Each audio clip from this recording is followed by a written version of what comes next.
कुछ लोग सोच रहे हैं ईरान वॉर का असर सिर्फ एलपीजी तक लिमिटेड है। अभी तक हम लोग सिर्फ ऑयल की बात कर रहे थे, गैस सिलेंडर की बात कर रहे थे, पेट्रोल डीजल की बात कर ले रहे थे, लेकिन असली क्राइसिस अब आने वाली है और वो है फूड क्राइसिस। और ये मैं कोई प्रेडिक्शन नहीं कर रहा हूँ, ये ऑलरेडी शुरू हो चुका है। Escalating tensions in West Asia have effectively paralyzed the shipping through the Strait of Hormuz, disrupting nearly one-third of the world's fertilizer. Bharat के ज्यादातर यूरिया प्लांट सिर्फ 60% की कैपेसिटी पे ऑपरेट कर रहे हैं और एप्को के 2 प्लांट ऑलरेडी बंद हो चुके हैं और एक प्लांट 50% की कैपेसिटी पे चल रहा है। और इसके अलावा हरियाणा, गुजरात, झारखंड, यूपी में भी इस तरह की क्राइसिस साफ देखने को मिल रही है। India, the second largest fertilizer consumer, is impacted. It buys nearly 40% of its urea and phosphate-based fertilizers from the Middle East. Bloomberg ने तो 4 मार्च को ही वार्निंग दे दी थी, इसको जैसे टॉप प्रोड्यूसर आउटपुट को कम कर रहे हैं और अगर डिस्प्रेशन लंबा चला तो फुल शटडाउन पॉसिबल है। और वो एक हफ्ते के अंदर सच हो चुका है। फर्टिलाइजर कॉस्ट लगातार बढ़ता जा रहा है। यूरिया, अमोनिया, सल्फर, फॉस्फेट, सब चीजें जो हमारे खाने को उगाती है, ये सब बढ़ रही है। यूरिया के प्राइसेस सिर्फ एक हफ्ते में 35% से बढ़ चुकी है और सारे के सारे लोग बिजी हैं ऑयल प्राइसेस को ट्रैक करने में। कोई भी सल्फर सप्लाई चेन को देख ही नहीं रहा है, जो एकदम से कोलैप्स कर जा रही है और एक डिस्प्रेशन आ रहा है जिससे सारी इंडस्ट्री हिट होगी। Farming, tech, pharma, chemicals, electronics, इन सारी चीजों पर हिट होगा। ऐसा ही कोई सीन हुआ था रशिया यूक्रेन वॉर के टाइम पर 2022 में। और अब एक्सपर्ट बोल रहे हैं हालत उस समय से कई गुना ज्यादा खराब होंगे इस बार। मतलब हमारे ग्रोसरी के बिल कई ज्यादा तेजी से बिगड़ सकते हैं। और इसीलिए आज की इस वीडियो में हम समझते हैं ये फर्टिलाइजर क्राइसिस कहाँ से आ रहा है, भारत पर इसका क्या असर होगा और दुनिया भर में क्या हो रहा है और क्या हम सच में फूड शॉर्टेज की तरफ बढ़ रहे हैं। वो आइए देखते हैं।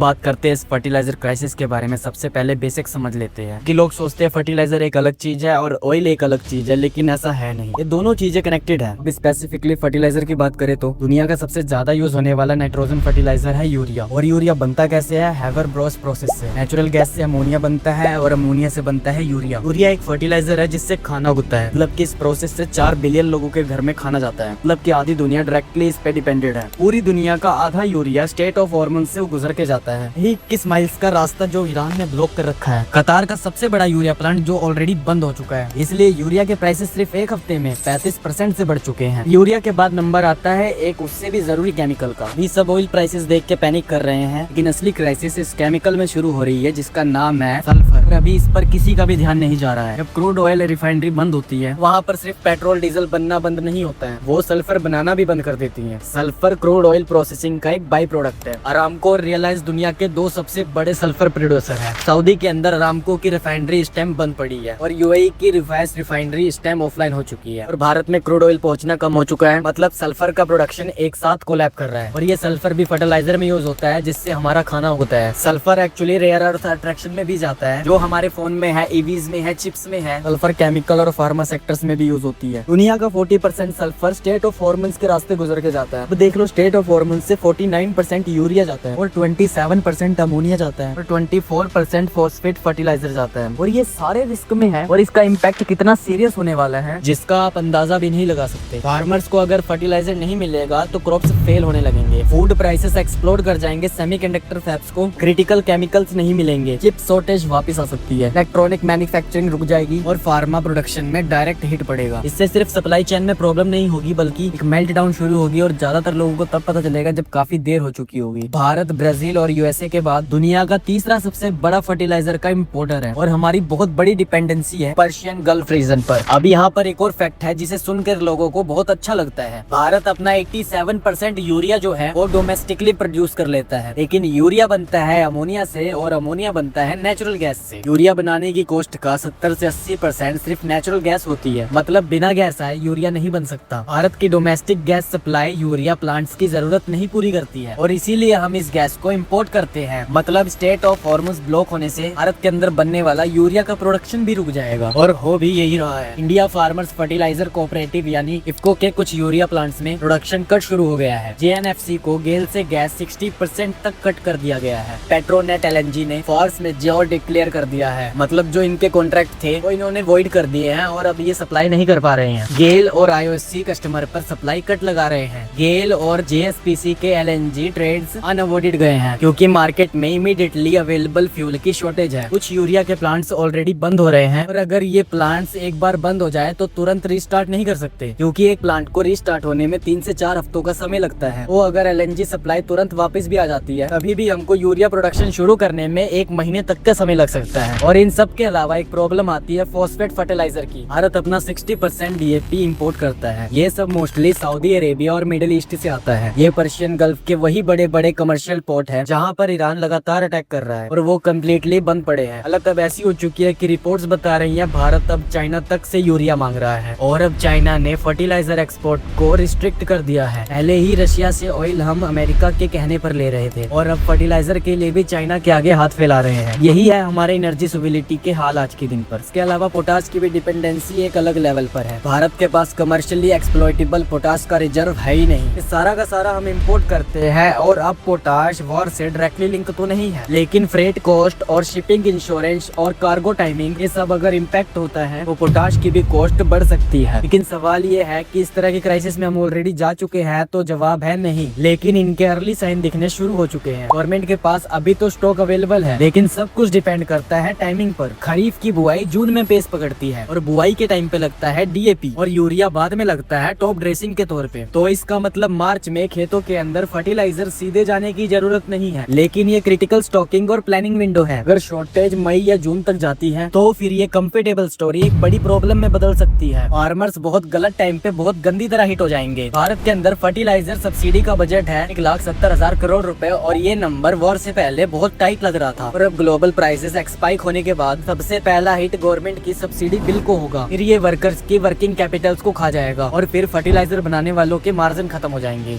भारत को इस वॉर की वजह से 20 से 25% फर्टिलाइजर सप्लाई का रिस्क है और इस पर लोगों की रोजी रोटी टिकी हुई है, क्योंकि आज भी भारत की 60 से 70% पॉपुलेशन वो फार्मिंग पे डिपेंडेड है। और अगर फर्टिलाइजर नहीं मिला तो खरीफ सीजन बर्बाद हो सकती है और फसल कम पैदा होगी, जिनकी वजह से खाने के प्राइसेस अनाप शनाप बढ़ते जाएंगे। ऊपर से ये सब कुछ तब हो रहा है जब अप्रैल में 5 जगहों पर इलेक्शंस है, असम, तमिलनाडु, केरला, वेस्ट बंगाल और पुडुचेरी। और गवर्नमेंट को अच्छे से पता है कि इलेक्शन के टाइम पर फार्मर्स के गुस्से से डेंजरस कुछ नहीं होता और गवर्नमेंट फार्मर्स को सेटिस्फाई करने के लिए प्रीमियम प्राइसेस पे भी फर्टिलाइजर इंपोर्ट करने को तैयार हो जाएगी। लेकिन प्रीमियम पे बाई करना मतलब सब्सिडी बिल का एक्सप्लोजन हो जाना और वो कॉस्ट अल्टीमेटली किसी न किसी फॉर्म में हम पे ही आएगी। मतलब अन्नदाता को सब्सिडी देने के लिए टैक्स पेयर को निचोड़ा जाएगा। और अगर आपको लग रहा है मैं पैरानॉइड हो रहा हूँ और ये माइनर इशू है और दुनिया भर में इसके बारे में क्या बातें चल रही है वो भी मैं आपको बता देता हूँ। UN ट्रेड एंड डेवलपमेंट ने वार्न करा है कि स्टेट ऑफ हॉर्मोन्स के डिस्प्रेशन से एनर्जी, फर्टिलाइजर, ट्रांसपोर्ट और इंश्योरेंस इन सब की कॉस्ट एक्सप्लोड कर रही है। ये कोविड-19 और यूक्रेन वॉर जैसे शौक है। अब अमीर देशों में क्या होगा, फूड के प्राइसेस बढ़ जाएंगे और गरीब देशों में खाने की कमी हो जाएगी और इतना महंगा फूड वो अफोर्ड कर ही नहीं पाएंगे। सूडान और सोमालिया जैसे देश में फर्टिलाइजर शॉर्टेज से भूखमरी पैदा होगी। स्टेट ऑफ हॉर्मोन्स बंद होने से इजिप्ट से यूरिया एक्सपोर्ट के प्राइसेस बढ़ रहे हैं। सिनेरियो का सेंट्रल एजम्पशन ये है कि मेजर शिपिंग डिस्ट्रप्शन अगले 3-4 हफ्तों तक तो चलेगा और इसी टाइम पर मोस्टली हर जगह फसल लगाई जाती है। ब्राजील के एक्सपोर्टर ने नो बिड कर दिया है, जो पहले कभी नहीं हुआ। दुनिया के सबसे बड़े एग्रीकल्चरल एक्सपोर्टर्स में से एक ने हाथ ऑलरेडी खड़े कर दिए हैं। USA में यूरिया इंपोर्ट के प्राइसेस एक महीने में 25% से ज्यादा बढ़ चुके हैं। अमेरिकन फार्म ब्यूरो फेडरेशन के प्रेसिडेंट ने ट्रंप को लेटर लिखा है और उसने बोला है कि ये प्रोडक्शन शॉक नेशनल सिक्योरिटी के लिए खतरा बन सकता है। कार्नेगी एंडाउमेंट ने लिखा है कि इवन इफ ईरान वॉर रुक जाए, फर्टिलाइजर प्रोडक्शन और ट्रांसपोर्ट रिस्टार्ट करने में हफ्तों तक का समय लग जाएगा। ऑयल के लिए USA के पास तो स्ट्रेटेजिक रिजर्व्स हैं, लेकिन नाइट्रोजन फर्टिलाइजर के लिए कोई स्ट्रेटेजिक रिजर्व्स नहीं है। 2022 में भी यही हुआ था। रशिया यूक्रेन वॉर की वजह से फर्टिलाइजर प्राइस अपने आप कम होने लगे थे। यूरिया $900 पर टन पे टच कर गया था। तब कीनिया, नाइजीरिया, साउथ अफ्रीका जैसे देशों में फर्टिलाइजर यूज गिरा था, इसलिए फसलें कम पैदा हुई थी। श्रीलंका ने तो 2021 में सिंथेटिक फर्टिलाइजर को बैन कर दिया था। इसीलिए 2022 के शॉक ने उनके पूरे देश की फूड सिक्योरिटी को तबाह कर दिया था और ये दोबारा से फिर होने वाला है। यूरिया प्राइसेस 540 से $675 पर टन के हिसाब से चल रहे हैं। 2022 की जितना नहीं पहुंचा है, लेकिन ये धीरे धीरे उसके करीब बढ़ता जा रहा है। अगर डिस्प्रेशन मई तक भी चला तो ये नंबर बहुत ज्यादा बढ़ सकते हैं। तब तक नॉर्दर्न हेमिस्फीयर का प्लांटिंग सीजन मिस हो जाएगा और जो एनर्जी मार्केट है वो रिजर्व रहते हैं तो वो शॉक अब्सॉर्ब कर लेते हैं। लेकिन ग्लोबल फूड सिस्टम के पास इतने थिन बफर्स हैं कि ये एक लंबे डिस्प्रेशन से पूरा कोलैप कर सकता है। फर्टिलाइजर शॉक का एक और प्रॉब्लम है कि जो उसका असर है वो एकदम नहीं दिखाई देता है। पेट्रोल प्राइसेस का असर अगले दिन से ही दिखना शुरू हो जाता है, लेकिन फर्टिलाइजर की कमी से अगर फसल पे इम्पैक्ट हो रहा है ये देखने में 5 से 6 महीने लग जाते हैं। और इसीलिए दुनिया भर के सेंट्रल बैंक फ्यूल प्राइसेस पर तो फोकस कर रहे हैं, लेकिन फर्टिलाइजर प्राइसेस को अनदेखा किया जा रहा है। और ये सिर्फ फार्मिंग की बात नहीं है, ये पूरी मैन्युफैक्चरिंग चेन की बात हो रही है। ऑयल और गैस से नैप्था, इथेन और प्रोपेन बनता है और इनसे बनते हैं एथिलीन, प्रोपोलीन और मेथनॉल, जिससे प्लास्टिक बनती है, सिंथेटिक रबर बनती है, इंडस्ट्रियल केमिकल बनता है। फिर ये सब मिलकर बनाते हैं packaging, vehicles, electronic, building material और फार्मास्यूटिकल। जब ऑयल मार्केट डिस्क्रप्ट होती है तो फिर पूरी मैन्युफैक्चरिंग चेन पर असर पड़ता है और एलपीजी शॉर्टेज के थ्रू इस चीज का ट्रेलर आप ऑलरेडी देख चुके हो। और अगर मोटा मोटा समझा जाए तो ईरान वॉर की वजह से स्टेट ऑफ हॉर्मुज बंद हुआ, जहां से दुनिया भर का आधा यूरिया, 47% सल्फर, 33% फर्टिलाइजर और 20% क्रूड ऑयल गुजरता है। भारत में यूरिया प्लांट्स बंद हो रहे हैं, गैस लोकेशन कट हो रहे हैं। भारत चाइना से यूरिया मांग रहा है और खरीफ सीजन जून में आने वाला है और अगर तब तक सप्लाई रिस्टोर नहीं हुई तो फार्मर्स हिट होने लगेंगे, फूड प्राइसेस बढ़ेंगे, सब्सिडी बिल बढ़ेगा और इन्फ्लेशन बढ़ती जाएगी। मोदी जी तो कोविड तक की याद दिला रहे हैं और उधर ट्रम्प बैठ के मजे ले रहा है, लेकिन ग्राउंड लेवल पर क्राइसिस चल रही है। इस वॉर ने कैन ऑफ बॉम्ब्स खोल दिए हैं और अभी ये वॉर हमारे किचन तक सीधे पहुंच गई है। और अभी ये वॉर खत्म नहीं हुई है, इसमें बहुत कुछ होने वाला है और ये सब मैं आकर आपको बताता रहूंगा।